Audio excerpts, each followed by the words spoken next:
Hey guys, my name is Leah, a typical nerdy girl and a huge fan of Ace, the most talented, brilliant, incredible actor ever. But in the limelight, I transform into Aubrey Fern, the glamour star of the hottest movie right now. Follow me crush with the real-life Ace. How is it possible? Well, I just got really lucky. That day, I was walking home from college when I suddenly felt like someone was following me. This sketchy guy was definitely up to no good. So I changed my route through this stinky alley, trying to lose him. But he stayed relentless and chased after me. So, you've chosen death then. When he was 10 feet away, I picked up a trash can and dumped it on his head. Grabbed a golf club nearby and started smashing non-stop. You creep! You messed with the wrong, innocent, helpless little girl! Stop! Who are you calling creep? I'm an artist manager from Moon Entertainment. Wait, Moon Entertainment? As in Ace's management label? Then why didn't you say so? Turns out his name was Grayson, and he's not here for my angelic voice or charismatic dance moves, but guess what? For my face. This guy must be a comedian. A few days ago, you used the celebrity twin filter on TikTok, and the result was Aubrey Fern, an actress under our management, correct? Yeah? Moon Entertainment actually created that filter. We were looking for someone who looks just like Aubrey to replace her. Okay, I must have hit his head too hard. I'd better get away from him quick. But he caught me right away and immediately teleported me to the company headquarters. Even the CEO himself came to welcome me. They were dead serious about me filling Aubrey's shoes. Heck, her whole identity. Apparently, the actress found showbiz too stressful and decided to quit. But she was one of the top faces of the company, so they couldn't just let her disappear. Out of nowhere, the door swung open and entered Ace. He rushed towards me, genuinely concerned, and gently dabbed my nose dry with his own sleeve. So, this is who I'll be dating? Looking forward to that. What? Dating? That's right, Leah. I've just released a statement of Ace and Aubrey dating. People are going wild. As the new Aubrey, you'll get a once-in-a-lifetime chance to be Ace's girlfriend. Just for show, of course. But who knows? He seems into you. I think I just hit the jackpot. Aubrey 2.0, here she comes. The next day, I arrived at a top beauty salon for a celebrity makeover. From the shine of my hair to the size of my pores, everything had to be flawless. And you wouldn't believe how many designer outfits and jewelry I got to try on. I looked like $1 million. Ace was gonna freak out the next time he saw me. You may look like Aubrey, but your personality needs some work. Jeez, who spat in your coffee this morning?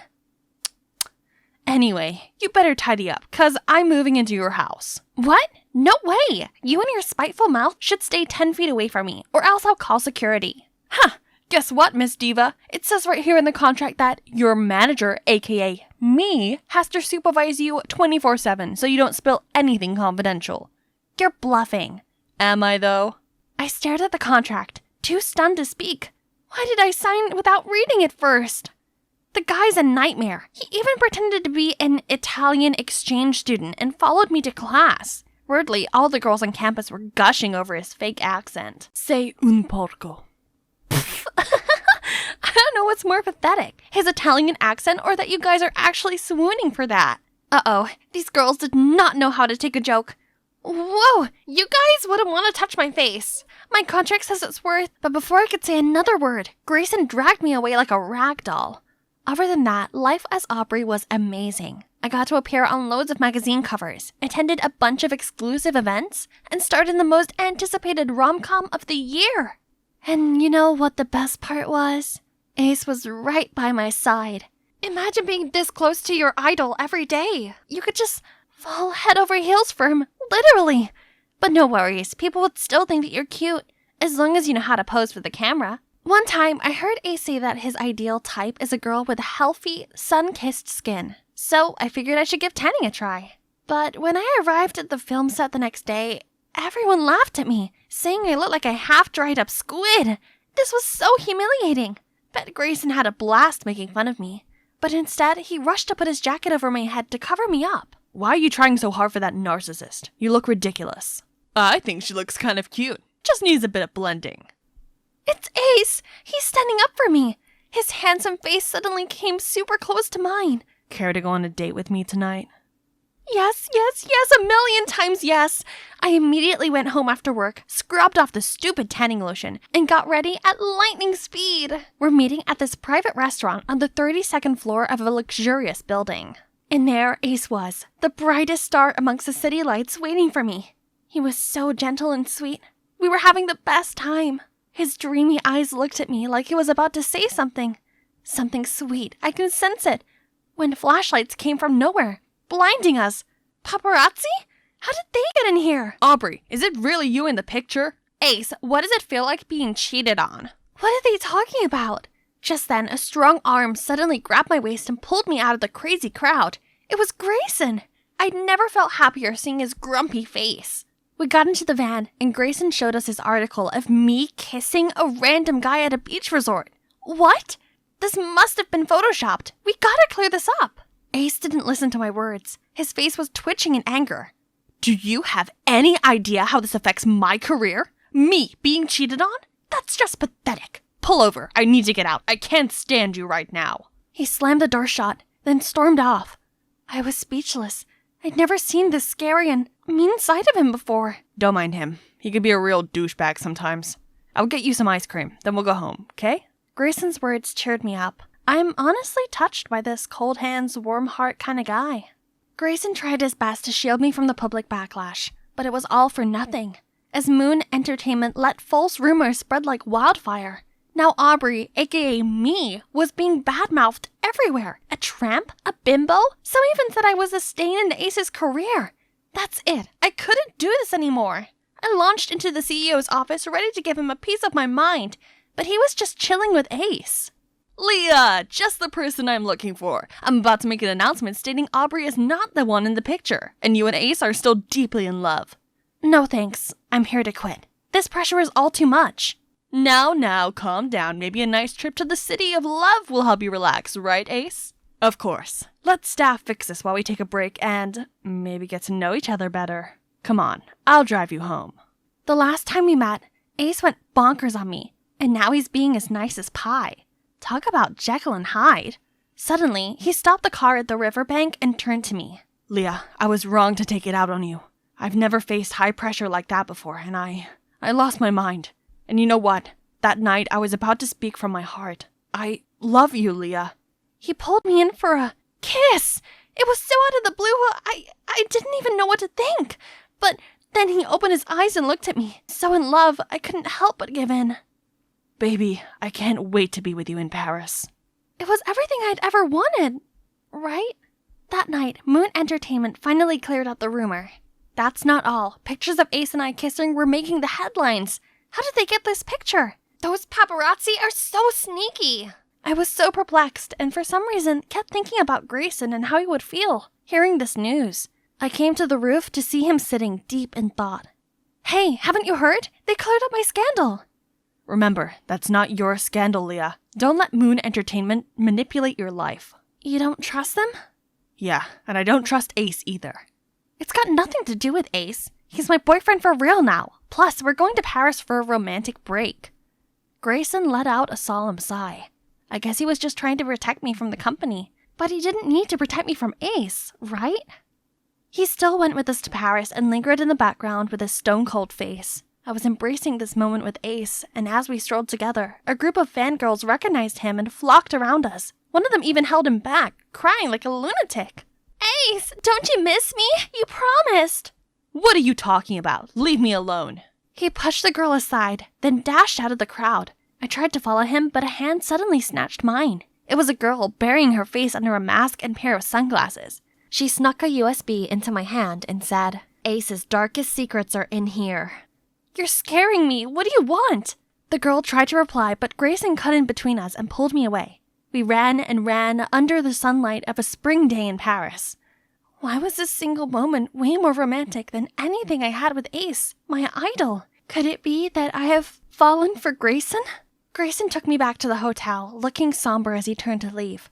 At that moment, I realized I didn't want to let him go. He was the only one who understood me and got me through this crazy double life, not Ace. Neither he nor his celebrity lifestyle suit me. Ace would be better off without me in the way of his stardom. Grayson had tried warning me many times. Maybe the girl in the mask knows something. I plugged the USB into my laptop and a video popped up on the screen. There's proofs of Moon Entertainment manipulating the media all these years to cover up for Ace's scandalous private life. Dark things us fans have never seen before. His anger issues, his drinking problem, his cheating scandal? I scrolled down to see a dozen pictures of him with different girls kissing. And they're not just random girls, but it's actual fans. I know them. Look, it's the crying girl this afternoon. And this one is a well-known admin of one of his fan sites.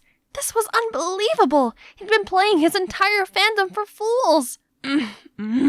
Right then, I heard grunting sounds coming from the balcony. Someone was trying to climb into my room. Wait, the stranger who gave me the flash drive? For all I knew, she could be a dangerous stalker, given all this proof she somehow had. Panicked, I grabbed the USB, ran straight to Grayson's room, calling for help. His door opened just as the stalker reached us. He hit me behind his back and faced that crazy masked girl. Better not make another move or you'll be locked up in jail right this minute. The girl stopped, hands in the air.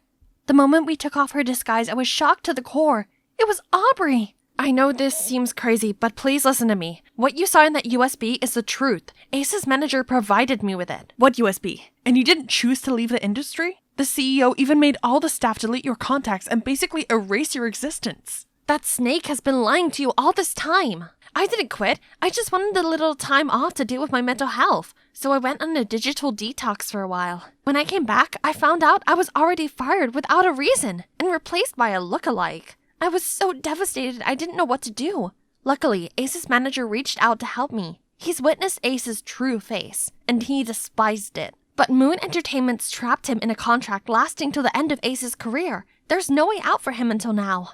His manager has been secretly collecting and sending me evidence, then told me to come to you, because you're also one of their victims, just like us. Gosh, this was unbelievably messed up. You know where he went after our encounter this afternoon? I shook my head in confusion, as she showed me a video of Ace making out with one of the girls earlier at a party. How could he be so shameless? Did us fans look like fools to him? No need to hesitate anymore. I'll take this douche down, in the name of his devoted fandom. I went on to play Ace's girlfriend both in the movies and in real life, while Aubrey used my identity to find a new part-time job as a monitoring staff at the National Broadcasting Station, the organizers of this year's Movie Sensation Awards. No way Ace wouldn't attend, since he was nominated for Best Leading Actor. Poor guy. He has no idea what's in store for him. And there Aubrey is. With the help of Grayson, no one even notices we've switched back. I've also managed to earn Aubrey the host position for this year's award. Now take a seat. The show has begun. And the Best Leading Actor goes to Ace! Classic Ace played out his surprised and emotional act when he got on stage. I would like to thank my fans for the support they've given me all these years. I'd be nothing without them. Yeah, right. Now mic off, lights off. Here's the evening's main event. Ace's true face as a deceitful womanizer. Everyone gasped and started whispering. I shined a spotlight on the audience and a girl stands up. I'm one of the girls in those pictures. He told all of us girls he and Aubrey are just a publicity stunt so that we would date him in secret. I was his photographer once, and he literally screamed at me for 20 minutes because I didn't get his good angle. I'm a bartender at his frequented bar where he gets wasted, hits on girls, and starts fighting with random guys every day. The audience start booing and throwing things at Ace. The cherry on top is that this whole fiasco is being broadcasted live worldwide. It's safe to say no one will ever be fooled by this douchebag again. Which means my work here is done.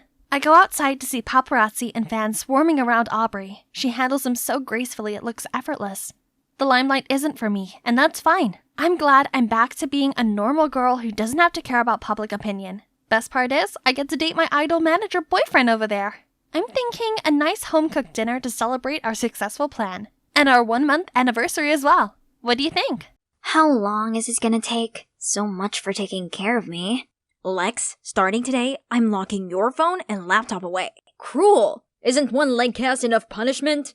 Excuse me? You don't deserve to have a say in this. If you hadn't bought our daughter that death trap motorbike in the first place, she'd still be intact. Yeah, sorry for making sure she doesn't grow up boring like her mom. Yeah, another lecture on how irresponsible I was eventually turned into a quarrel between mom and dad instead. They stopped only when mom needed to leave for her business trip in Egypt. I'm done arguing with you. I have a flight to catch. I've got my eye on you, young lady. All the way from Egypt? That's kinda hard. Well, at least Dad's here, so I won't be by myself. The next morning, I woke up to see a note stuck to the fridge. Alex, I'm shooting my new movie in Spain for a few months. There is a strict no-phone policy to avoid leaks. So if it isn't urgent, don't call me. Love, Dad. Seriously? Choosing work over me? Why am I still surprised? That's what you get when you have a world-famous actor dad and an award-winning photographer mom. They're rarely home, and whenever they are, they're constantly at each other's throats. All the more reason for me to hang out with my biker gang. I love motorcycles. They're my only getaway. But that's how I messed up my leg. In my defense, I could totally nail that trick and win their stupid bet if it wasn't for that bumpy road. However, not a single one of my homies has checked on me since then. Not even my boyfriend Blake. But what's really bumming me out is that school's out for summer, yet I can hardly move. So, bored out of my mind, I came up with a new way to entertain myself, which was playing candid camera on this whole suburbia. Thanks to my mom's camera, I had eyes on the newlyweds Cunninghams on the right, the Carpenters on the left, a few other houses, and, ooh, Tiny Timmy across the street. I swear to God, I almost thought some hunky guy had just moved in. My childhood friend Tiny Timmy had officially grown into Timothy. He looked just like a muscular version of Timothy Chalamet. Then Tim suddenly sat up and we accidentally made eye contact. Awkward. Looking good, handsome. He's even cuter when he smiles. Oh, he's replying. Even better up close. That's bold, Timmy. Too bad, though. Sorry, lame. Tim looks confused at first. Then when he saw my cast, he immediately leaves the room. Huh? A broken leg is enough to scare him off? He's lame. Then the doorbell rang. Hey, that took a while. You're here? Of course, you need to have a closer look, and could use a hand, or a leg. Yeah, come help this damsel in distress. From then on, Tim came over every day to help me out around the house. He'd been really helpful and even tried riding my motorcycle so it didn't have to sit idle for too long.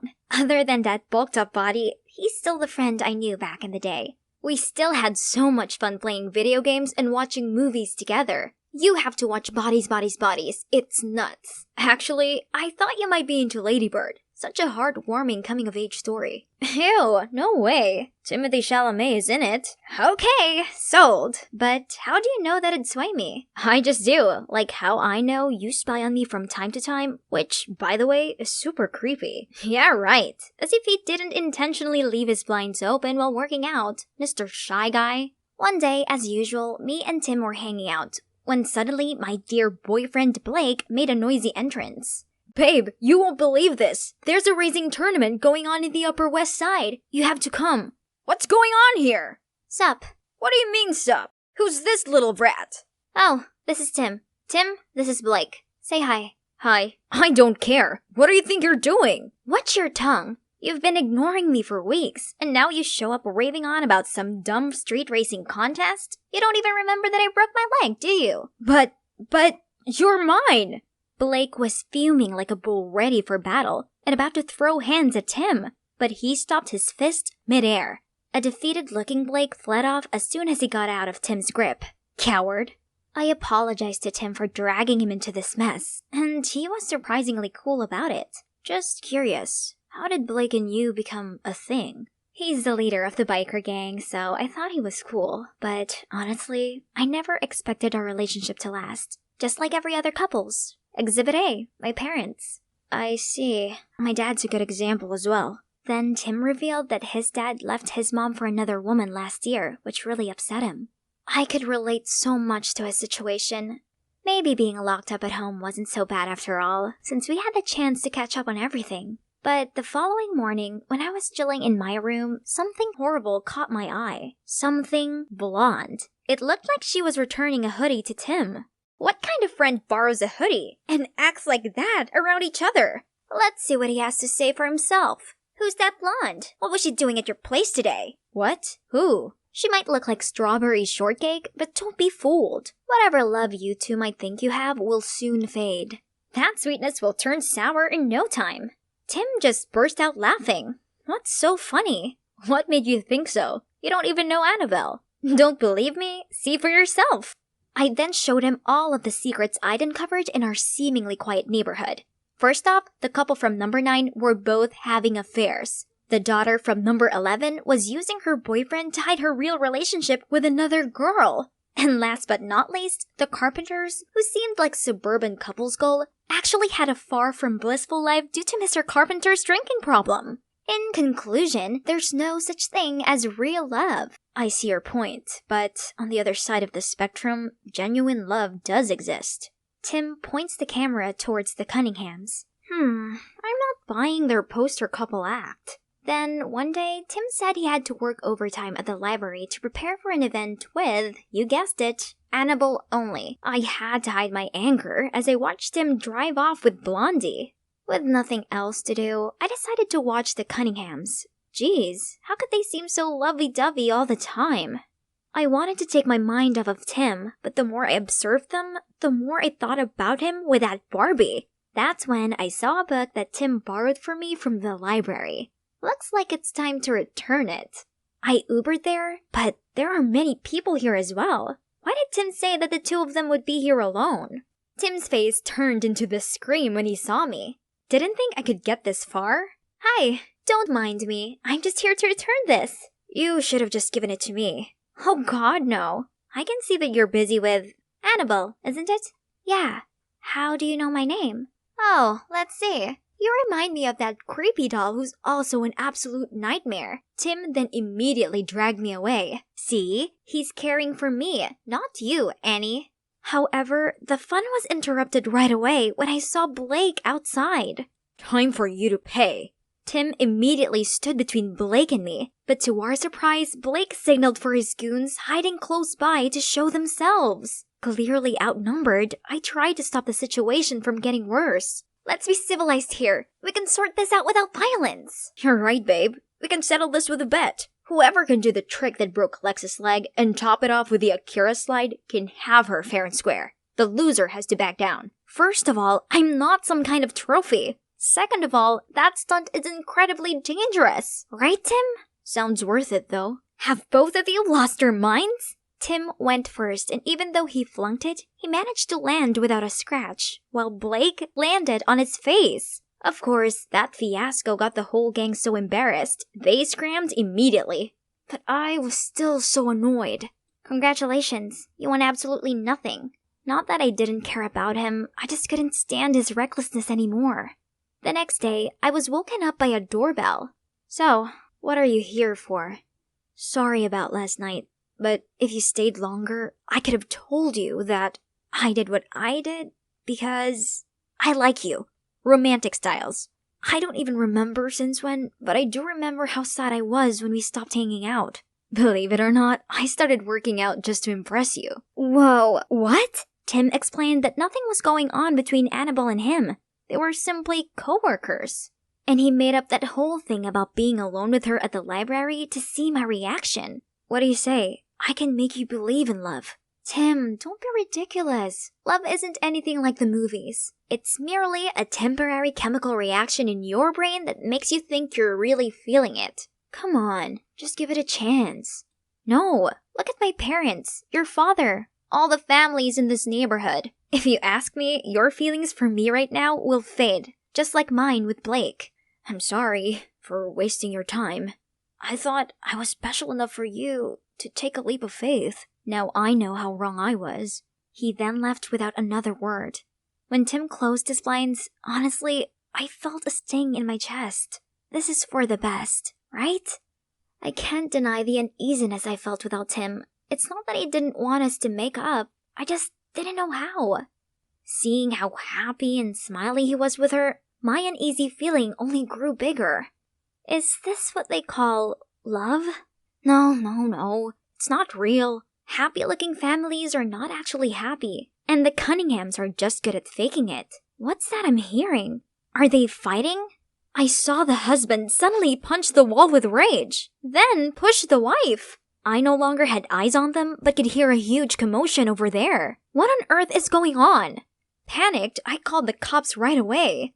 Wait a second, that means their happy marriage really was fake. I excitedly limped across the street to tell Tim about my discovery, then dragged him over to the Cunningham's front lawn. However, when the cops arrived, both of them answered the door perfectly fine. Turns out they already knew about my spying, and were so annoyed by it, they decided to pull a prank on me. Great, my curious neighbors have also witnessed this whole humiliating ordeal. But the worst part was seeing the disappointment on Tim's face. You have to stop being so stubborn. Not every family is like yours. I couldn't say a word, not even when the cops gave me a warning. That night, I tossed and turned as Tim's words wiggled around my mind. Suddenly, something caught my attention. It's from Tim's house. Some flashlights were moving around.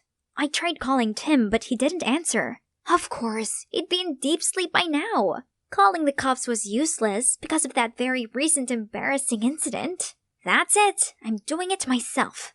Out there on Tim's front lawn, my heart was beating like crazy. Thieves! Thieves! The startled thieves turned around, so I blared the air horn, then shouted, "Freeze! Stay where you are! Hands over your heads!" But obviously, I, a teenager with one working leg, never actually expected any criminal to stand still. They quickly got a hold of me, and right when I thought my life was over, "Get away from her!" Tim, thank goodness! Other neighbors also came and stopped the thieves. Tim called the cops, and this time they reported to the scene ASAP. Phew, that was insane. Mrs. Jones, Tim's mom, thanked me and invited me to stay the night. It's really nice of her, even though she burst out laughing when I explained the situation with the Cunninghams. When Tim went to grab some drinks for us, she asked me why I was alone in this condition. So I spilled everything about my family. Contrary to her reaction just now, she showed me sympathy. From her experience, love didn't always have a happy ending, but it doesn't mean it's not real. Tim's dad and I had genuine feelings for each other. It's just that over time, things changed. We're open to accept this and be honest with each other. That's what real love is. I wouldn't change a thing, and I would still fall crazily in love with him, despite knowing we would eventually break up. Because that's how I got Tim, the second real love of my life. Her words hit different. Maybe I'd given love a bad name. You're right, love is not at fault, and Tim is so lucky to have a loving mom like you. Meanwhile, my parents don't just hate each other, they put it all on me too. Bet you, even tonight's incident won't make them care. I see where you're coming from, but why don't you just give it a try? Their reactions might surprise you. So, I called them up, and guess what? They both sounded concerned on the phone and said they'd come home as soon as they could. See, I told you so. It's alright now. Timmy, please show Lex where she'll be sleeping. That was really brave of you. Being all heroic out there despite your whole situation. I wouldn't have risked my life if it wasn't for what? I'm all ears. For you. I'm sorry I overreacted. The thought of becoming a boring old couple who hate each other bugged me. But then I realized if we were together, we wouldn't have to be that. We could be like the Cunninghams. That doesn't sound too bad now, does it? I guess not. Next morning, I woke up to my parents' call. They actually kept their promise this time. My mom explained that she thought Dad was home to take care of me, while Dad absent-mindedly assumed Mom only left in a fit of anger and was going to return soon. So they really do care about me. They just have a terrible way of showing it. They stayed together, thinking it would be best for me. But the unending tension and bickering was eating us all up from the inside. This incident opened their eyes, so they agreed to have a peaceful divorce while still looking after me together. I'm finally free from the cast, but I actually feel even more liberated than before. Is this the power of my newfound belief in love? Is it because I've realized that love was around me all along? I'm not sure myself, but who cares? Alex and Timothy signing off. How's it possible that I've never set foot in a place this close to me before? It's kind of dark and eerie. If only it was covered in flowers, then it'd totally be a Disney castle. Oh, someone's here. I went to say hi, but she didn't seem very welcoming. Stay away from this spooky place before it sucks the life out of you, young girl. So that means you're not working here anymore? The maid just shook her head before she hurried off. Here comes my chance! Hey guys, Jocasta here. And this Dracula-esque castle is none other than Mr. Joseph Williams. Are you wondering who that is? I'm curious too. All I know about him is that he's my parents' creditor, and I'm here to ask him to extend the deadline for their debt. But as one of his mates just quit, I could work here to pay off the debt instead, right?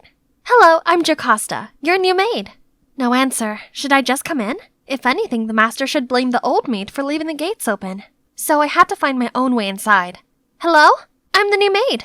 Master, are you here? No? Not here. Not here either. Is he still sleeping at this hour? Oh, there he is. Huh? He's not old and gray like I thought he'd be. I introduced myself, then he returned to his painting and coldly said, Work off your debt? Fine. Let's see how long you'll last. Just keep in mind, don't ever make me angry. Oh, master, you're worrying over nothing. I wouldn't even care about you. But turns out he wasn't worrying over nothing. He's actually infuriatingly difficult. The curtains must remain drawn during nighttime. There must be absolutely no noise at all, and his bedroom is strictly forbidden. Who gave you permission to sit there? Oops, I forgot. I must keep a distance of 10 feet from him at all times, even during meals. Phew, finally it's time to rest. Though I've been working here for a couple of days, I'm still not used to Master Joseph's ridiculous rules. Huh? What's that staring at me? Ah! Rat! There's a rat! Help! What on earth are you shrieking about at this hour? You dare to disturb my sleep? Master, save me! There it is! It's coming! He stood bravely like a warrior, ready to fight the beast. Look at his broad shoulders, his hair, his chiseled face, and his every movement is so smooth. That hideous rat was finally running scared. What a relief! You're making a fuss over nothing. Move to another room tomorrow. This one is too shabby. Looking closely, my fastidious master looks kinda handsome, doesn't he? Well, living here isn't so bad now that I've got the hang of his rules. Bring me a cup of tea. Yes, master. Here you go. Pass it to me. Huh? Are we off social distancing now? I excitedly handed him the cup of tea, but he missed it and tea spilled all over him. Clumsy dummy! Can't you look at what you're doing? I hurriedly wiped the stain on his clothes and apologized profusely, but he roared again. Stop! How dare you come this close to me? Get out! Jeez, his temperament changed like the seasons. Hot, cold. Whatever. I'll just go home then. Indeed, no place like home. Oh, how comfy. I told Judy, my bestie, about my week working in the castle. Interested? Wanna come with me someday? No chance. Haven't you seen anything unusual there?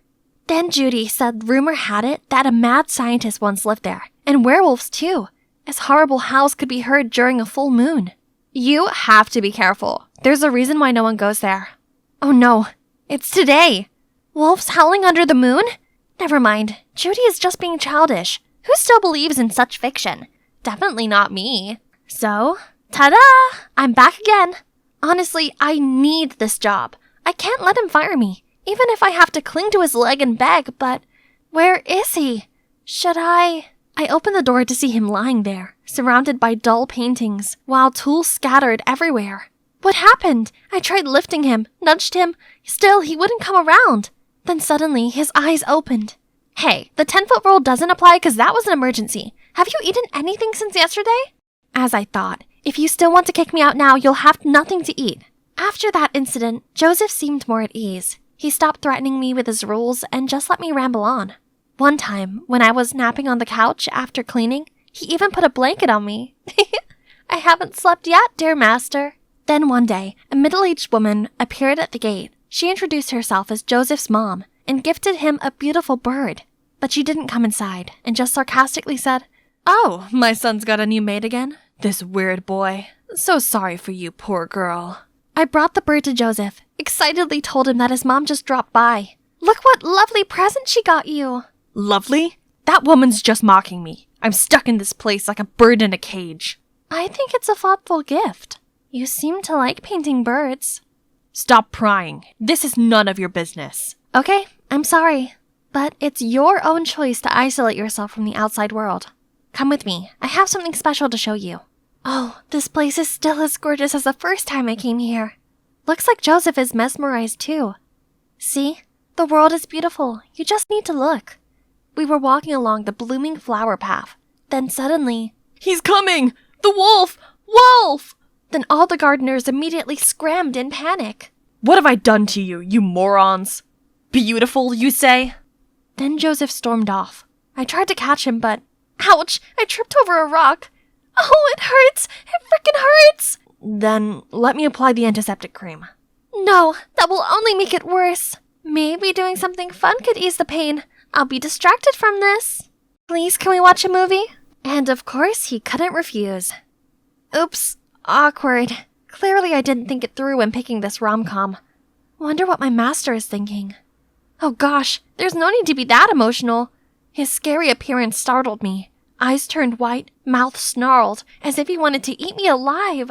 I tried to stay calm to ask him what was going on, but Joseph was like a madman, frantically smashing things and howling. Stop, Joseph! Please don't do it! Ah, my arm! Realizing that he'd just hurt me, Joseph seemed to regain his senses. He then ran off in a panic. I quickly hugged him. It's okay. It's okay. Calm down. Once he'd felt better, he started telling me his biggest secret.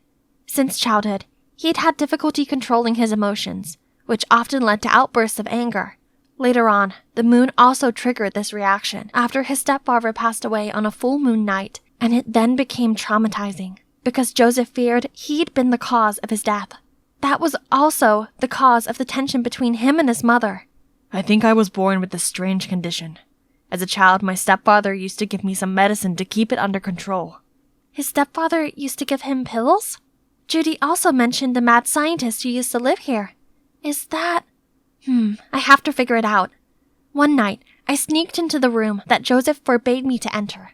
On rummaging around, I found a tape that showed me the whole terrifying plan of his stepfather to regularly give Joseph a power-boosting pill as an experiment, and also to take him to the mountains to test out some new crazy invention.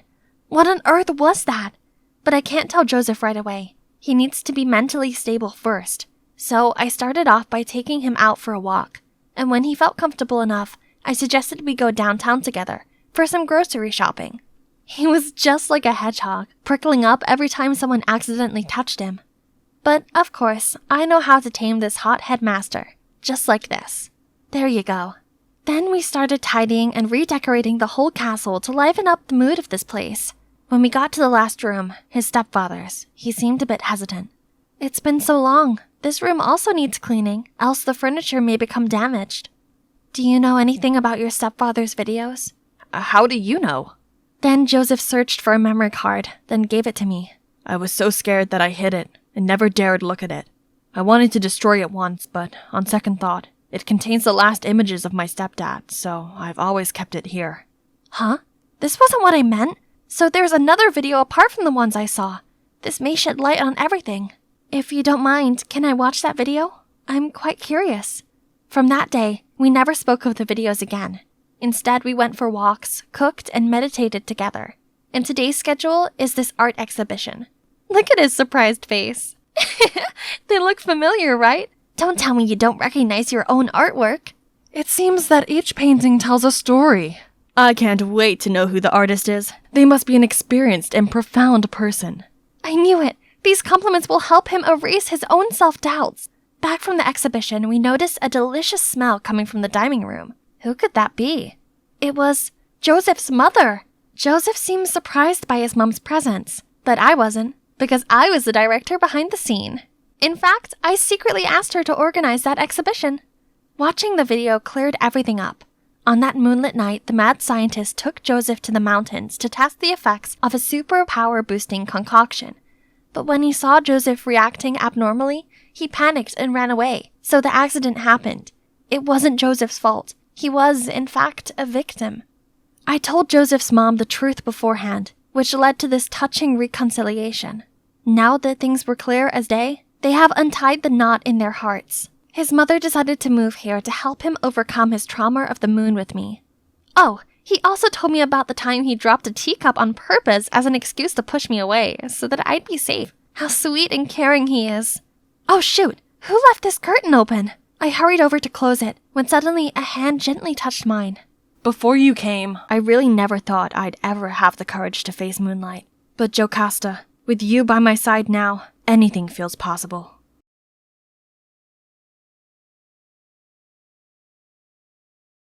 I was at a bustling party, waiting for the one who would decide whether I'd won my cousin's bet or not. Forget your dumb ex. $50 if you get the number of the next guy walking through that door. Oh, here comes my target. I hurriedly approached him, but stumbled and we're kissing. I could feel the taste of grapes on his lips. I immediately pushed him away and stood up. Phone number, please. The guy looked confused, but still handed me a note. All done. Time to flee the scene. Hi, I'm Agatha, a super introvert who hiccups when nervous. And lucky enough, my kooky cousin dragged me to this crazy party. I ran home to see Mum looking all excited. Oh, my sweet child, you're back already. It's just not my thing, Mom. But cooking is. I have some amazing news. The local soccer club is looking for a chef, so I recommended you. And guess what? They said you can start ASAP. Yes, I've dreamt of becoming a chef since I was little, and now that dream will soon come true. Yahoo!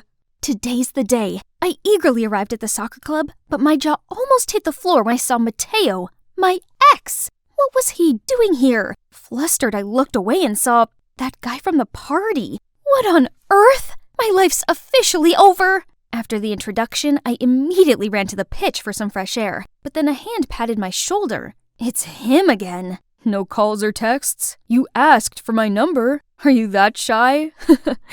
I'm Killian, by the way. It was just a joke. Please leave.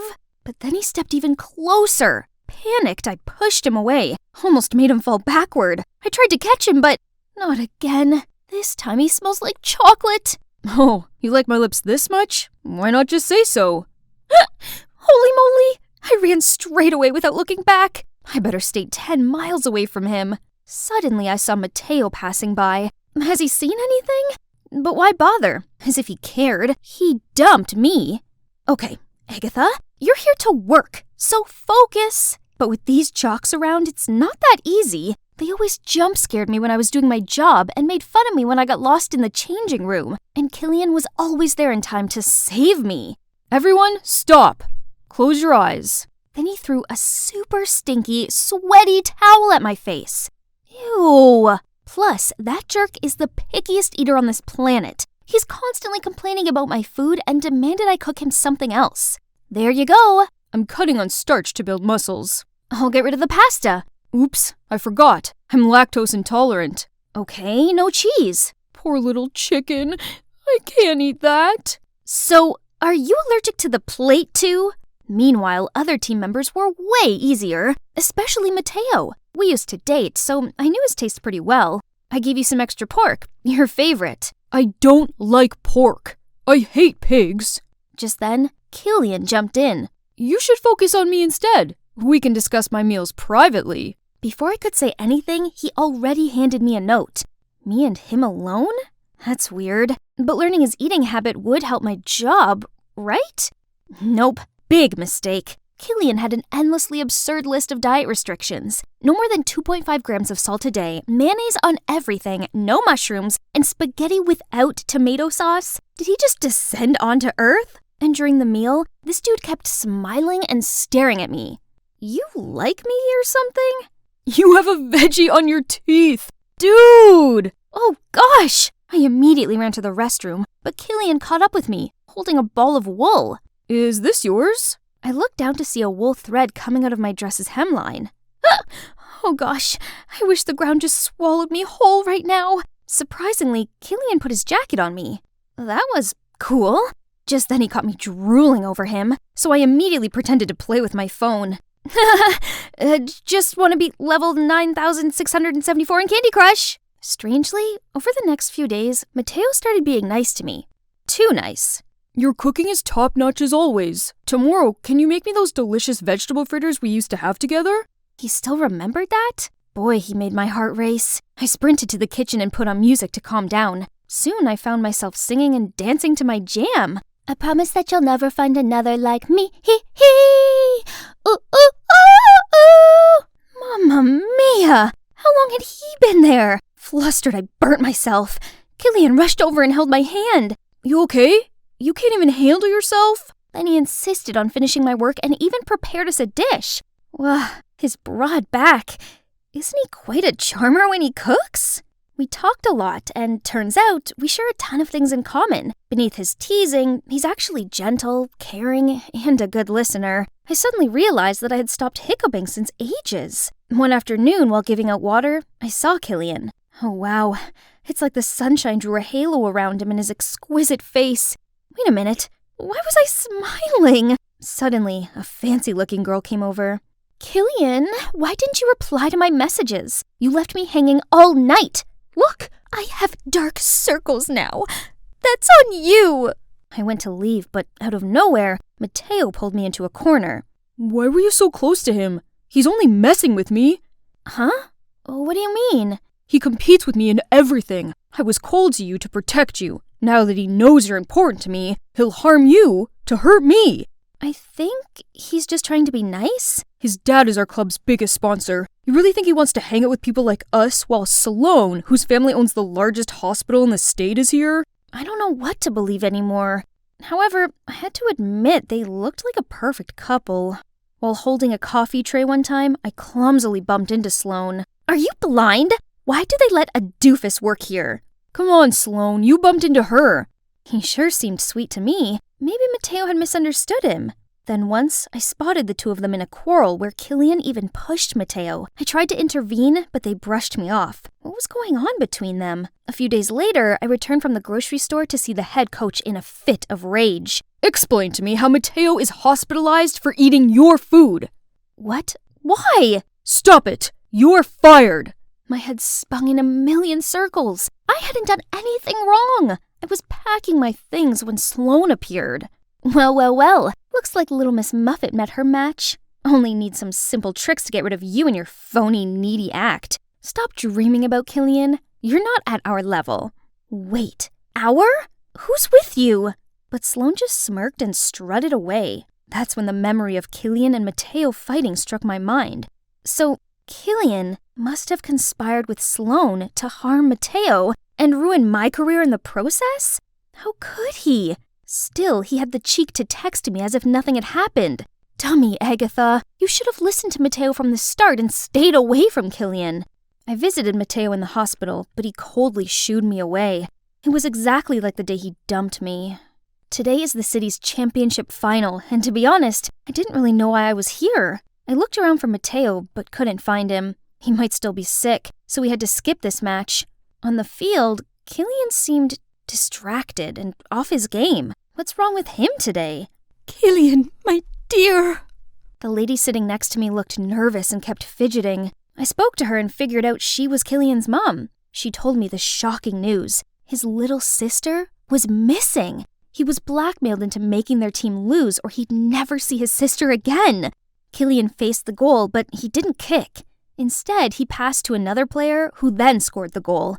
The spectators cheered in triumph, while other players celebrated the goal with Killian. Blood seemed to have drained from his face. As predicted, the threats kept coming. I couldn't just sit and pray, so I asked Killian's mom for more clues. She played me the recording of her daughter. I strained my ears to listen and heard a noise. Peekaboo, peekaboo. I know that sound. It's Mateo's parrot. Ma'am, I know who's behind this. It's Mateo. What? I can excuse fake food poisoning, but how dare he harm my Killian?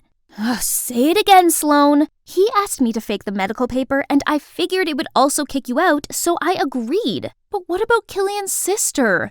That was nothing to do with me, I swear. We rushed to Mateo's house. It took him forever to open the door. Mateo, are you okay now? I have thought a lot about us, and realized how important you are to me, and I don't want to lose you again. Mateo, could you? Oh, please, look at yourself. I just dated you for fun. You truly think I like you? And no more pork for me, please. Do you seriously think I'd want you back after the despicable things you did to me and Killian? Killian? Props to that freak for coming at me for telling the truth. So pathetic of him to go for my leftovers. It's you, dummy. Then he blurted out how he cooked up this entire scheme to ruin Killian's career out of the jealousy which was triggered when he visited him in the hospital and told him not to worry about missing the match as they've had a new strategy to cover his absence and the team would perform well anyway. I'm not a pawn that can easily be kicked out. You wish. You are pathetic. Right then, Sloan appeared with the little girl. Let's go. There's no time.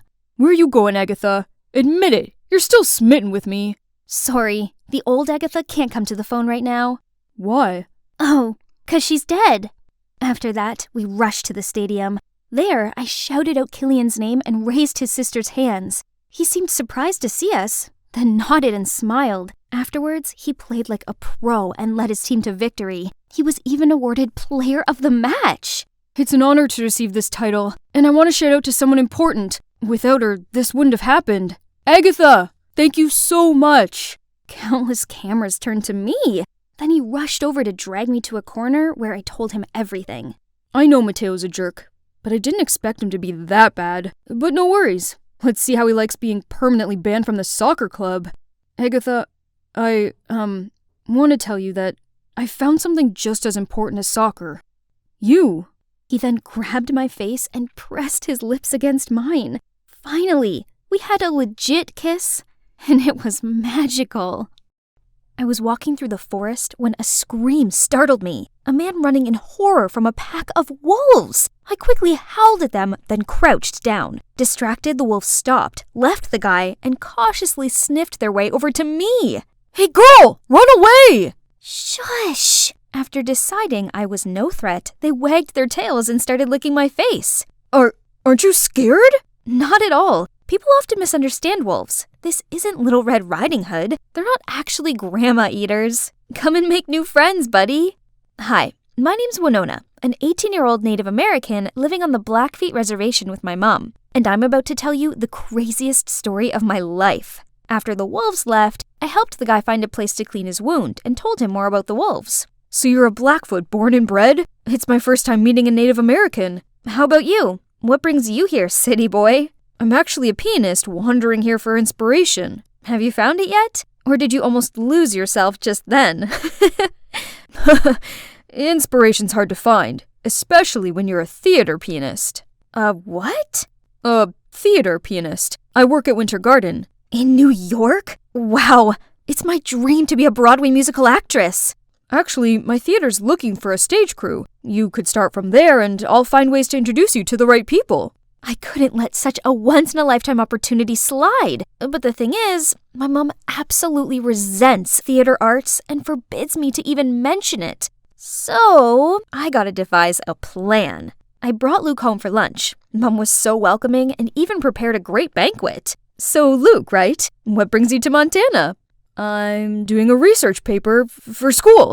I'm in college. Oh, so you're around the same age as Winona. She's recently finished high school. I know, and if it wasn't for Winona, I'd be dead by now. So I was thinking, if it's okay with you, I'd like to invite her to college with me.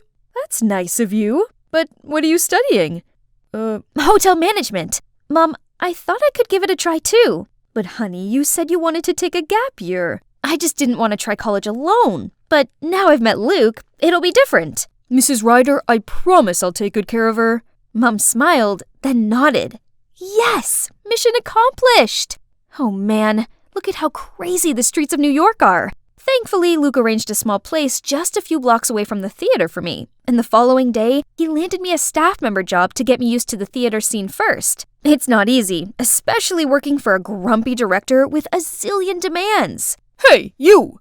Yes, you cleaning lady! Out of the way! But just being here this close to the stage is incredible, right? One day, on set for Mr. Killorn's new play, he started yelling and throwing papers everywhere. Curious, I picked up the script and saw a line written in Blackfoot. Ketzikakumen? I love you? Mr. Killorn suddenly noticed me. Oops, I must have said it too loud. How did you learn to speak Blackfoot? My mom taught me. Oh, I live in the Blackfeet Reservation. Interesting. You know what? You're cast for the leading role in this play. Go and meet Jade, the coach here at the theater studio. She'll instruct you further. I froze on the spot and couldn't believe what had just happened until Luke appeared, bowed to the director, and pulled me out of there. Am I finally living my dream now? Here it is, the studio from the business card. Huh? Are they shooing a coyote? This stupid guy was waving his umbrella at the snarling animal. I tried to tell everyone to back up, but no one heard my tiny voice until the guy next to me suddenly spoke up. Everyone, back up! Thank God people finally listened. I slowly advanced to the coyote, knelt, and offered my hand to him. When he seemed to trust me enough, I gently stroked his head and calmed him down. Just then, Mr. Killorn's assistant appeared and took the coyote in. Turned out, he's Mr. Killorn's pet. Who keeps a wild creature as a pet in this stuffy, urban space? You okay? You hurt anywhere? I'm fine. The poor little coyote looked terrified. You know a lot about animals, don't you? I grew up with them, yeah. In Blackfoot mythology, coyotes are guardian spirits. Well, you sure were a guardian spirit right then. I was still so touched by his words, but then Luke suddenly appeared. Winona, I just heard about what happened. You okay? What are you doing here? The guy, who was friendly just a second ago, now seemed cautious and just walked away while Luke glared at him. I'm fine. You should stay away from him. Luke doesn't seem to like that guy. Something weird is going on between these two. I went and met Jade, our coach. She told me about the role and introduced me to Nathan, my actor partner, which happened to be the guy I just met. I couldn't help but grin and offered my hand to Nathan, but he just ignored me and turned to the script. Hello? Am I just a stranger danger now? We then tried the opening act, but since it was my first time being on a turntable, I took the wrong step and fell over. Nathan! I was blushing when he suddenly glanced at Luke and dropped me, almost kissing the floor. Right then, a girl barged in. Is everything ready for my set? You're late again, Stella. And actually, you and Winona are both gonna practice and we'll see who's right for the role. Winona who? As if this nobody can stroll in and try to steal my role. How snobby. She's lucky this nobody doesn't want to make a scene on her first day. During the break, I questioned Luke more on Stella. Stella is super talented. She's marvelous at dancing, singing, and acting. No surprise though, because she's been training since she was little. That's exactly why we should just give her the role already. A waste of time dealing with amateurs. That was so rude. So much for ever thinking he was friendly. In the following weeks, I finally got a better grasp of my character. The female lead was a gentle, down-to-earth Blackfoot woman. Easy peasy. I just need to pretend to be my mum. Only, my on-scene love interest Nathan was making things difficult. On stage, he refused to make eye contact with me, but he didn't have this trouble when he was up there with Stella. Every day I had lunch with Luke while Nathan and Stella were giggling in another corner, acting as if they were the most powerful couple here. Are they really in love? Oh, Winona, please. Why should you care? After lunch, I ignored Stella's glaring eyes and focused on being Nathan's lover on stage. What kind of singing is that? Give me a break already. That's enough, Stella. Actually, I just informed Mr. Killorn over lunch that Winona's getting the role. Ha! Very funny. No, it's not a joke. Look at your performance recently, Stella. It's rather disappointing. Winona, keep up the good work. Stella looked like she'd had the blood sucked out of her. I excitedly beamed at Luke, but strangely he looked concerned and ran after Stella. Does he have feelings for her? See that?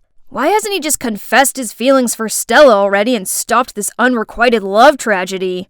Isn't it because you and Stella are together? And that's also why you're so half-hearted whenever you're on set with me? It's not like that. I just couldn't control myself every time our eyes met. What did he mean by that? Congrats anyways. I always knew you deserved this role. He's right. I'd really worked super hard for this. I'm so close to achieving my dream now. The next day, I rushed into the first official rehearsal and acted my heart out in front of Mr. Killorn and the whole crew. I was dancing away to Luke's sentimental track when the door slammed open. It was Mom! I can't believe you lied to me and came here to do these foolish antics. Oh no. Mr. Killorn turned pale while Jade gasped upon seeing Mum. I tried to tell Mum to let me finish the scene, but... Fine, be this way. Until you come to your senses, you're not my daughter anymore. Mum then stormed out of there.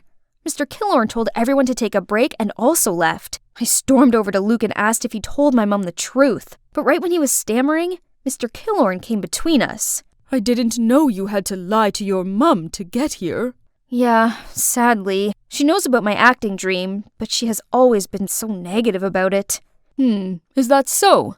Well, you're doing a great job. Continue practicing for the play. And maybe take me to your mum sometime and I'll try and explain this to her. Encouraged by the director's feedback, the next day I confidently acted my part. Yet Jade seemed dissatisfied and criticized my movements, saying they were too rigid. Winona, I'm giving the role to Stella. You need more training. What? I'm not some toy you can throw back and forth. Was it all just a show to get me and her to pit against each other?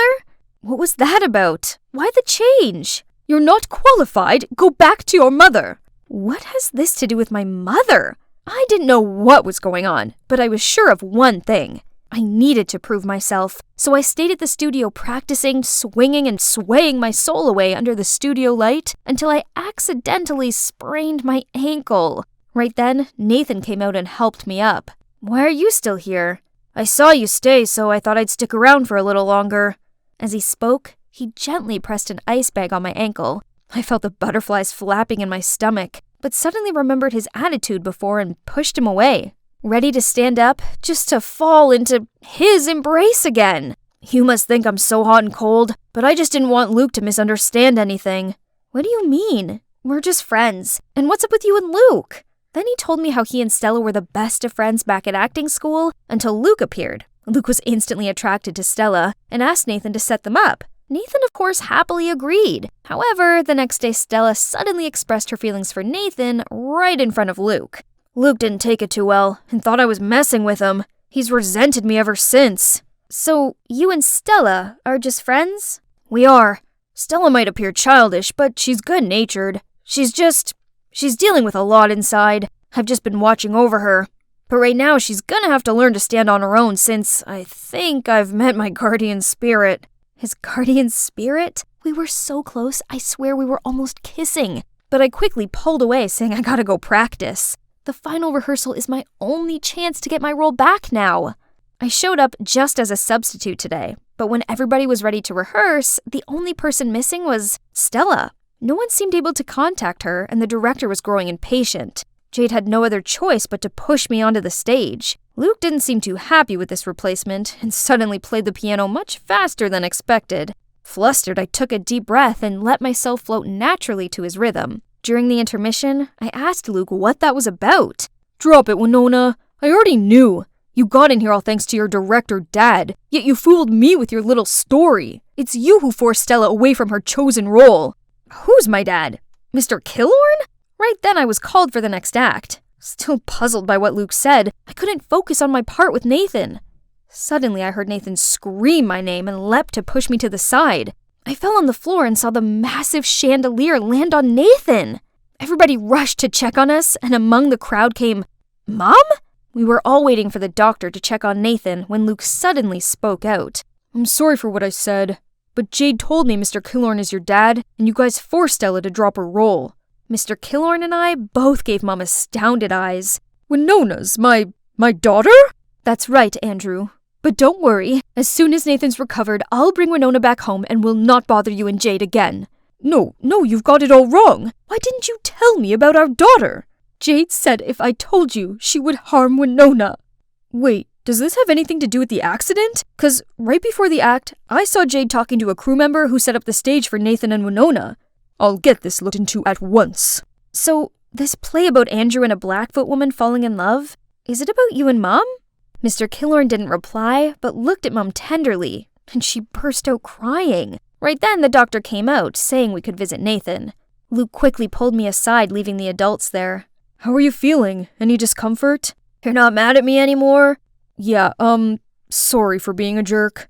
It's alright, dude. Go find Stella before she leaves. She said she was sick of being thrown around. She's taking a leave to reassess a few things. But why me? Aren't you? We're just friends. How many times do I have to tell you? Luke didn't even wait for Nathan to finish and rushed out of there. I wished them a happy ending. And it's indeed happy endings all round. Not only for Luke and Stella, who are now officially an item, but also for Mom and Mr. Killorn.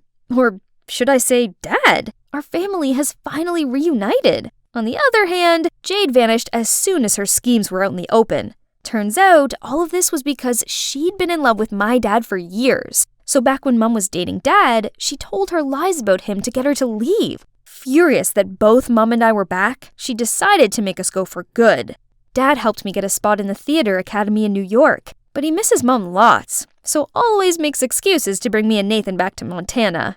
You guys need more inspiration, right? New York's just all hustle and bustle. So, how about we move the studio back here? Nathan, what do you think? I don't know, but wherever you are, that's where I'll be. Hi, I'm Kaylee from Washington. I might dress like a boy, but I'm actually the girliest girl you could ever meet. Before I continue, please like and subscribe. I was born with shiny blonde hair and blue eyes, just like my mom. I never met my dad, but it wasn't really a big deal. There's no need to live in some fancy castle to feel like a princess. I was already one in my mom's eyes. She always pampered me with the cutest things in the world. You could give Rapunzel a run for her money, sweetheart. But tragically, Mom left me in an accident when I was 10, and I had to move in with Selena, my mom's friend. She lived in a mansion where there was so many people dressed just like her. As soon as they saw me, they started to ooh and ah at me. What a porcelain doll. Bet she'll win any beauty pageants. She's just too lovely to be real. Shh, Miss Sanchez here doesn't like anyone who's prettier than her daughter. Yeah, she's been in a foul mood ever since the master left for his mistress. I only caught a bit of what they said before Selena dragged me into a corner. Sweetie, you heard them. Boys are bad news. Just look at your dad, for example. So stay away from them. Got it? And the only way to repel them is if you look more like them. Then she told me to wear contact lenses to hide my blue eyes, cut my long locks, threw away my dress collection, and bought me clothes that basically drowned me. And voila, I looked just like a teenage boy. One day, I was alone in the kitchen when I heard someone shouting, "Bring me 2 smoothies now!" I brought in 2 avocado shakes, but accidentally splashed one all over this girl's face, turning her into Shrek. Watch what you're doing! My daughter's angel face is destined to be Miss USA! How dare you! I'm sorry, ma'am. Relax, Mom. Avocado face masks are all the rage anyway. Sadly, I still had to take my punishment, but suddenly the girl walked towards me. Hey, I'm Beatrix. Let's go and play. But Don't worry, I'm here. My mom won't punish you anymore. Then she took me to her room. Wow, she even has a castle inside? Beatrix then put some wigs and makeup on me.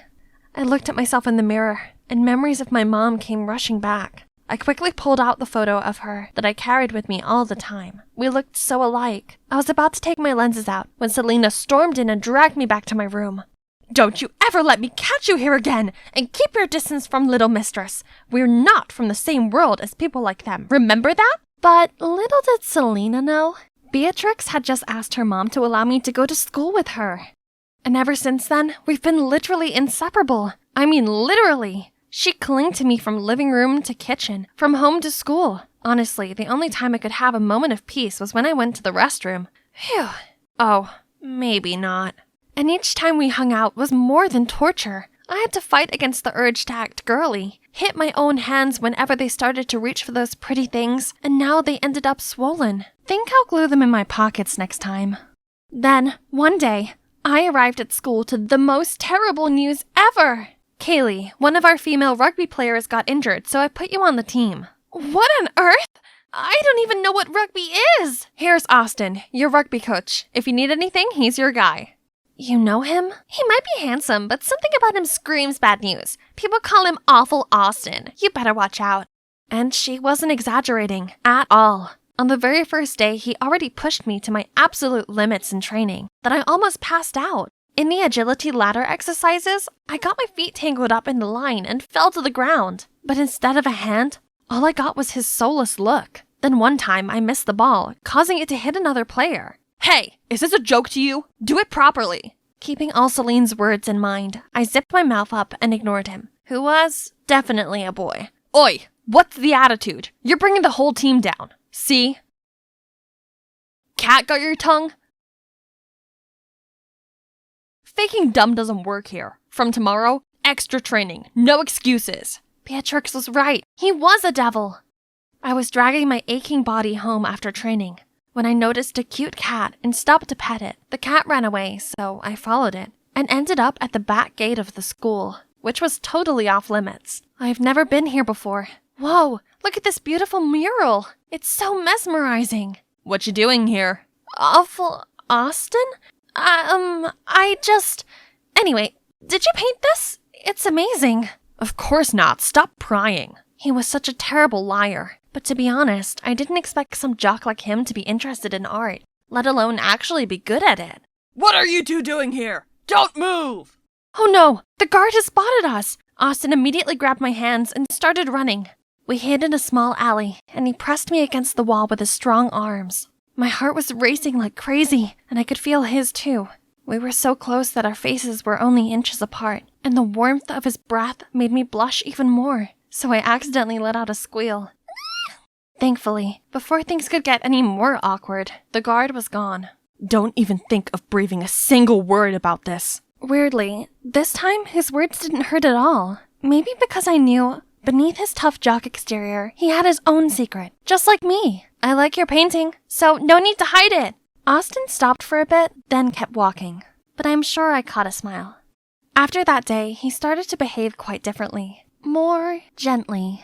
He no longer went berserk at me, but helped me get through the training instead so I could catch up with the other players. I just had my first successful kick. Yay! I turned around to cheer with Austin, but out of nowhere, the ball came hurtling right at me, and he instantly caught it with one hand, while the other held me by the waist. Okay, that was awkward. This week, there'd be a senior prom at school, and Beatrix insisted we go. Of course, I gave her a no, but she was literally a leech, so I had no other choice. Wear this, Kay. It's a matching set. It'll be so lame if I wear this alone, please. Fine, but only 'cause you've given me no choice. Yay! Love ya!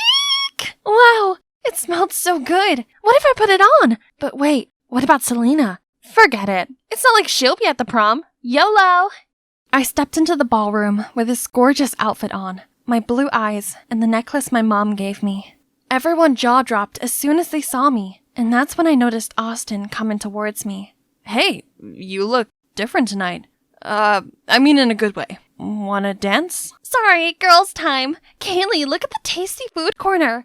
Told you we had to come here. Oh, Beatrix, my friend here is starving. Can you show him where to grab a bite? Wow, sure, handsome. We have cupcakes, biscuits, and even brownies. Isn't this called choosing boys over friends? Good for her, anyway. Then Austin gently led me in the waltz. He looked exactly like a prince from a fairy tale. As we fell in step, letting the rhythm control our movements, I felt my whole body tingle. The sparks were definitely flying. But suddenly, the music changed into trance. We looked into each other's eyes for a second, then, hand in hand, ran across the crowd until we got outside. I could never imagine a tomboy could become like this. Actually, I'm not a tomboy. What do you mean? That's when I decided to tell him everything about how I was obsessed with girly things, but had to suppress it all my life. It felt so good to let it all out after burying it the whole time, and Austin was such a good listener. Wow, Kaylee, I'm so sorry. Actually, I've also had to hide my passion for arts to help my father's business too. So what you said to me the other day really opened up something in me. So things were not easy for him either, huh? Suddenly, he pulled out a sketchbook and started drawing me. I wish this moment would last forever. His face then went all serious, but not in a cold way as usual, but instead beaming with passion. Our eyes met, and I thought my heart was going to jump out of my chest. And yes, I hoped this moment would last forever too. Then suddenly, he leaned closer to fix my hair. I was ready for a kiss. Then, Kaylee! Selena? How did she find out about this? Man, you know what's coming next. I can't believe you'd be this reckless. You're not my mom, and not every boy is like my dad. You were wrong. Mind your manners. Get changed now. Right then, Mrs. Sanchez came to interrupt us. Hang on, are her eyes blue? And what's this? Don't mind her. I bought this half price at the swap meet, ma'am. Then she signaled for me to flee the scene. If Mom were here, she'd understand the way I feel. Blinking back tears, I suddenly felt a warm hand on my shoulder. Are you alright? I saw you leave with Austin. Did he cut your hair? It looks shorter. I'm okay, Beatrix. Oh wow, I have a similar necklace that my dad gave to me. This was from my dad too, except that I don't actually know who he is. Maybe your dad is my dad? 0 for the joke, Beatrix. Oh, but why did Selena lie about the necklace to Miss Sanchez? So I went to find Selena right after, and she told me the most shocking thing ever. Beatrix's dad, the former master here, was actually my dad. He seduced Mom, who used to be a maid here too. When Mrs. Sanchez found out, both of them were kicked out of the house. Then knowing Mom was having me, he dumped her right away. Selena was afraid Mrs. Sanchez could see Mom in me, and so she had to force me to disguise myself. Wow, this was seriously messed up. Keep your identity a secret by all means or we're doomed. Understand? I was in complete shock, but I knew I had to be more careful from then on. For the whole week after, Mrs. Sanchez seemed to be in a good mood. One day, she even asked me to go shopping with her. But a wedding dress studio? Is there a wedding coming, ma'am? Yes, and it's yours, you filth! You have to pay for your mom's karma for stealing my husband! So, she knew everything? I tried to bolt away, but immediately got caught. Then she took me to this luxurious house, and guess who I met? Kaylee, what are you doing here? Austin? What? What do you want? I was still bewildered when a man pushed a boy in a wheelchair into the living room. Hi, Mr. Fisher. About our arrangement. This is the bride here. She and Ivan here will make the perfect couple. Hope you like this gift as my thanks for your favor. My blessings for the marriage and your family. Dad, what is she talking about? Ivan will get married to this girl. I've already settled everything so that Ivan can have a bright future without worrying about anything. Excuse me? I've had to put aside my art dream to enroll in business school, as you wished, and now you want to control my brother's life too? I object to this marriage, because I love her! Then he pulled me away, leaving Mr. Fisher frozen in shock. Kaylee, I'm so sorry you had to meet my dad in such an awful way. I promise to never let anyone treat you like this again. No worries. I have to thank you instead. Your words really woke up the courage in me. Austin offered to help me talk things out, but it's time for me to fight for my own good. I came back home to see Mrs. Sanchez flying into a rage. How dare you bring your face back into this house? You cruel woman! I will not marry someone else just to pay off your debt! Right at that moment, Selena walked in, and she literally turned into a bull. How dare you do that to my child? I had to stop her from lunging towards Mrs. Sanchez. So how about what you all have done to me? Do you know what I've been through all these years? Her mom stole my husband, and you just expect me to put it aside? Then she collapsed and burst into tears. Suddenly, I felt bad for her. I'm sorry for everything that happened to you, but it doesn't mean you have to punish yourself with it, or grant yourself the right to dictate others like that. She owes you nothing, and you have no right to control others' lives. Right after that, Selena and I packed our stuff and left the house. Walking through that door, we felt more free than ever before. After all that drama, it took us some time to get our lives back on track. From all the money Selena had saved working as a maid, she was able to open her own bakery and take back control of our lives. And so do I. Finally, I'm back to my princess style. But after all those craziest things happened, something never changed. Oh my god, we're half-sisters! Yay! My mom said she felt so guilty about what happened, but asked me to keep it a secret. Oops. And about that guy, you ask? He worked things out with his dad, and guess what? He's in art school now. Okay, now tilt your head to the right. Yeah, like that. Gosh, that dress makes you look like a fairy princess. Who dare to make a princess stay still like a statue for more than 1 hour? Huh? The charming artist? Shh, it's almost done. I beg your pardon. The bell had already rung, but here I was, still stuck in chemistry class. Mr. Evans won't stop droning on about the big test coming up. Abigail, you do know what a bond is, right? That's easy. My dad goes on about them all the time. U.S. Treasuries, Japan bonds. They are financial bonds. We're talking about chemical bonds, for Christ's sake. Close enough. Don't you think I deserve a grade increase? Enough. Go and meet your homeroom now. This is unacceptable. Jeez, his bad mood must have been contagious for adults, as Miss Garcia was also in a foul mood. So, Abigail, I will organize a meeting with your dad. My dad? No, he'll go mad and take away my credit card. This seriously cannot go on anymore. Your grades are on a downward spiral. I promise I'll actually study this time. Please, let me prove it by acing my next test. Your next test. Let's see. That appears to be your chemistry final in 2 weeks' time. That's perfect! I need time to process all the knowledge I've been learning anyway. And, phew, crisis averted. Now, where's Norma? I need some retail therapy with my bestie. So I have 2 weeks to work this out. I mean, you can probably cram in quite a bit within that time. No, Norma! I have to figure out what I need to buy before my dad locks the card. Right then, a nearby waiter suddenly tripped and spilled orange juice onto Norma and her newly brought Chanel bag. Oh no! But to my surprise, she just smiled and dismissed the waiter. What was that, Norma? What's got into you? Love, I guess? It's still early days, but I'm in love, Abby. Isn't the world so dreamy and beautiful? You are kinda happy? Hold up. Mrs. Garcia is single. If I found someone special, then she'd be too distracted to call in my dad for the meeting. Yeah, I guess. Or, you could actually study. Don't be ridiculous. Mr. Evans is single too. 2 birds, 1 stone.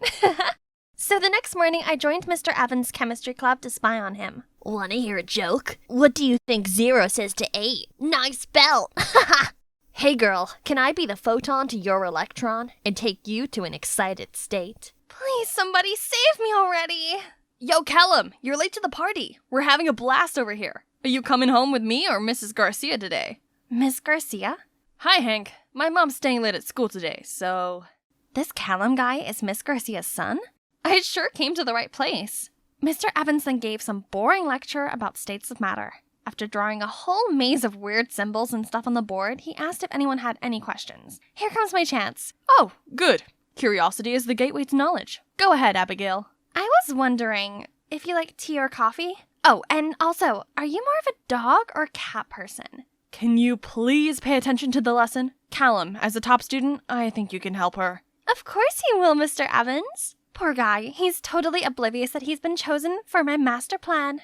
Who made him Miss Garcia's son in the first place? So, Callum, right? Your mom's actually my homeroom teacher. Yeah, I got that figured out long ago. Wait, what? You already knew about me? How can I not? The lowest scoring student in every class. You're my mom's favorite dinner topic. That's why I'm here, studying to change your mom's dinner topic. Could you help me with that? Nope. I don't know what you're up to, but keep me out of it. No way I was letting this plan fail. So I decided to follow Callum to the library after school to learn more about Miss Garcia. Oops, what a coincidence. Didn't expect you to be here. Thought you'd be studying with your mom 24/7. We're just normal people who do other things apart from studying.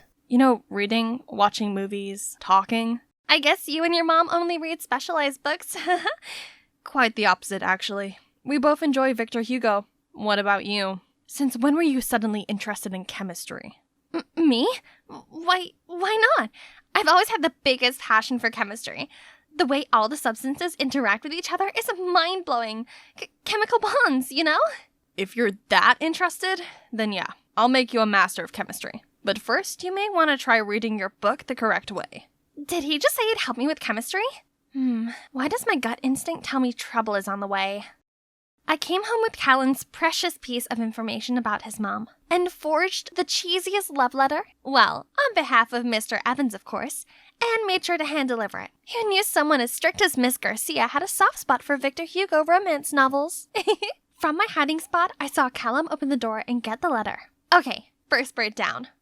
The next morning, I was excited to peek into the teacher's room to check on Miss Garcia. But why is the principal here? And in his hand is the love letter. Ye who suffer because ye love, love yet more. To die of love is to live in it. From David. David Evans? Sorry, Mr. Brownies. That's actually my, literature assignment. Wrong address. How in the caramel fudge did this letter end up here? Callum obviously got the letter. I decided to sneak the letter directly into Miss Garcia's bag afterward. Better safe than sorry. In the following days, I needed to send Mr. Evans the other love letter too. Only Callum was a little too determined to turn me into a chemistry master. He made sure I got the notes imprinted in my brain, questioned me on the topics like an FBI agent interrogating a hard case, and even had his eyes fixed on me every time I carried out the experiments. I got no time left for my plan. You know what I've come to find out? You're actually not that bad at studying. Just need some more attention. As if I care. When will he leave me alone so I can take the other bird down? Right then, Mr. Evans suddenly called Callum to the discussion room next door. Gotta go. You can finish the oxidation. Remember to measure carefully and not take your eyes off of it for a second. Don't sweat it. I've got this. As soon as he left, I sneaked into Mr. Evans' room and put the letter in his bag. But when I was about to leave, something caught my eye. A picture of young Mr. Evans. Yikes! Did too much studying and no loving make his hair leave him for good? He has a lot of books in here. Some of them are by Victor Hugo! Ha! Seems Mr. Evan and Miss Garcia are made for each other. Oh, sugar, the experiment! I ran back to the lab and poured all the substances in, but it was weird. What did I tell you? All the time spent on this experiment, just to see it burn. Oh, wait. What is this purplish substance? Mauve! We've accidentally created mauve instead! You're so brilliant, Abby! Didn't really know what was going on, but are those my cheeks I can feel blushing? What's gotten into me? Didn't know you two are progressing that fast. Maybe keep it down a notch in public. Seeing Hank made us both turn cherry red and jolt apart. It was just a joke, but somehow my heart was flipping. After the incident, Callum didn't seem so annoyed with me anymore. Instead, he was kinda caring. He would patiently explain things I didn't understand and clean up after our experiments. Talk about having great chemistry together. Literally. The 2-week mark soon arrived, but strangely, all the questions were not hard at all. I know all of the answers. They're all on topics I covered with Callum. Later that day, I was walking when Callum zoomed over to me. Mr. Evans said you passed the test. I knew you could do it. Abby, if you'd like, do you want to go out for a movie? Abby, shocking news! I just saw Mr. Evans and Miss Garcia holding hands in the school garden. Things are progressing. Norma and I both turned into excited dolphins when Callum's happy expression fell. What are you talking about? My mom with whom? Mr. Evans, you should thank Abby. It was her plan to get your mom a new boyfriend. The plan? Is that what you call it? Passion for chemistry? So what? It worked, didn't it? This isn't gonna happen. No way. What's your problem? Why don't you want your mom to be happy? Talk about selfish. Callum couldn't answer and huffed off. He's been ignoring me ever since. And me? I decided to find a new lab partner. Well, if Hank would quit getting in the way. Why did he always poke his nose in? I gave Hank a dirty look, but he just pushed Callum toward me. You two are welcome. Ugh, what gives? Callum couldn't even meet my eye. I felt kinda bad for Callum. I guess no one wants to see their parent dating their chemistry teacher, right? Why bother anyway? I should be happy because the plan has worked out. What's up with Callum? Why is he acting as if someone burglarized his house or something? Actually, Callum's dad walked out on them a couple of years back. Since then, he swore to never let anyone hurt his mom again. That's why he's so against your matchmaking plan. That explains a lot, but wait, how did you know about the matchmaking plan? Hank started to sweat bullets while Norma constantly winked at him. Hey, are you guys hiding something from me? Don't tell me. No, we're not dating. We're... You said it yourself, idiot. That makes sense. The next morning, Miss Garcia suddenly got sick, and this Miss Flowers came in to cover. Different from our strict homeroom, Miss Flowers didn't teach much and seems pretty chill with whatever we do in class. Great, huh? Yeah, it would be if she didn't keep on flirting with Mr. Evans. Mr. Evans didn't look comfortable with Miss Flowers at all. She was obviously trying so hard to win him over. Poor Miss Garcia. She looked so happy with Mr. Evans before. My master plan can't have been for nothing. I gotta do something. So I handcrafted a reminder love letter on behalf of Miss Garcia again. That was sure to make Mr. Evans' heart give off butterfly flutters. But I was sneaking it onto his desk when Miss Flowers appeared. Abigail, what are you doing? Why are you doing this? Mr. Evans is my dream man, not hers. No, he's not. He and Miss Garcia are obviously made for each other. Duh. I demand that you take that back at once. He's my heart's desire. Mine. No, he's not. He goes all gooey-eyed at Miss Garcia, not you. This is unacceptable. Detention! That's not fair, Miss Flowers. You can't punish her over nothing. You, Garcia's son, right? Want to play hero saves beauty? Detention for both of you, now!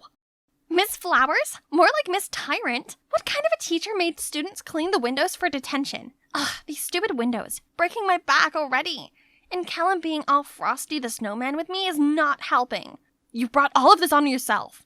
What? If you hadn't have given the love letter to the principal in the first place, Mr. Evans and your mom would be official already. My mom and I are fine by ourselves. Who's being stubborn now? Hank already told me everything. I understand you're upset, but have you ever thought about what your mom wants? She sure looked happy with Mr. Evans. Callum didn't say anything, but I could tell from his glazed eyes that he was thinking hard about this. When Callum and I finally got out of detention, Hank and Norma rushed in. We just heard that Miss Garcia has food poisoning. She's fine now, but Miss Flowers will probably cover for another week. Why do I feel like Miss Flowers has something to do with this? She visited my mom yesterday and gave her a casserole.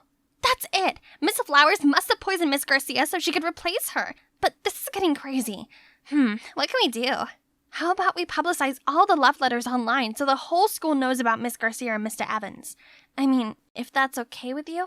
Callum didn't say anything and just nodded. We immediately rushed to the IT room, but the computer's locked. Let me handle it. I know the password. With Callum's help, we posted on the school forum. And guess what? Everyone's smitten with Miss Garcia and Mr. Evans' love story. Cute, huh? We then left to visit Miss Garcia, but Miss Flowers appeared in front of us. What do you all think you're doing? Making a fuss on the school forum? I bravely stepped up to face her. You've seen it. Mr. Evans and Miss Garcia belong together. You should just give up on him already. Is that so? You know what? Mr. Evans actually wanted me to meet him for a private talk tonight. And as for your homeroom teacher, guess what? That position will be mine full time. I'm afraid you've got it all mixed up, Miss Flowers. It's Mr. Evans, followed by Miss Garcia. We asked you to come to talk about Miss Garcia's food poisoning. That's right. Earlier today you visited me, asking me if I was ready to come back to class tomorrow. You were very kind and even brought me homemade food. Little did I know that this was a deliberate attempt for you to make me sick. Luckily, Mr. Evans dropped by just in time to get me to the ER. And now you're talking about taking my place? No way! But the students clearly love me more anyway. They hate you because you always make them study. Just then, everyone started booing her. Miss Garcia is strict, but at least she's serious with teaching and always makes sure we study. You don't teach us anything. That's right! And we all know about Miss Garcia and Mr. Evans already. You're just being a third wheel. No! This can't be true! David, tell these kids that our love is as bright as the sun, and that we're soulmates. I know you love me. Tell them! David, tell them you love me! Tell them! Unfortunately, my heart has always belonged to Miss Garcia. I was nervous about sharing my feelings with her, but fate brought us together, and now I couldn't be happier. Miss Flowers' whole expression wilted. Ha! She burst into hysterical tears and ran off. Mom, are you okay? I'm sorry I wasn't there. I'm fine, Callum. Please don't worry. Thanks for looking out for my mom. Please, can you take her home for me? Mr. Evans nodded, then took Miss Garcia away. When there were only 4 of us, actually 2 of us left, Callum turned to me. You were right. It was so silly of me trying to stop people from falling in love. Because when you fall for someone, you can't help it. What do you mean? I mean, I think I've fallen for you.